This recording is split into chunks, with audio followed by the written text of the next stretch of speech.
সন্ধেবেলার স্ন্যাক্সে ধনেপাতার পকোড়া বানিয়েছিলাম। বাজার থেকে বেশ অনেকগুলোই ধনেপাতা এনেছিল, দেখেই ভাবছিলাম একবার পকোড়া বানাবো। বেসনে নুন, হলুদ, জোয়ান, কালো জিরে, জল দিয়ে ভালো করে মেখে নিয়েছি। লঙ্কা গুঁড়োটা দিতে ভুলে গিয়েছিলাম, আমি পরে দিয়ে নিয়েছি।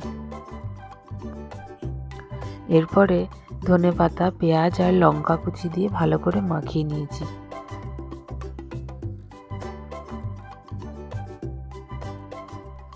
ব্যাস, এবার কি, গরম গরম তেলে বড়ার মতন শেপ দিয়ে ভালো করে ভেজে নেব।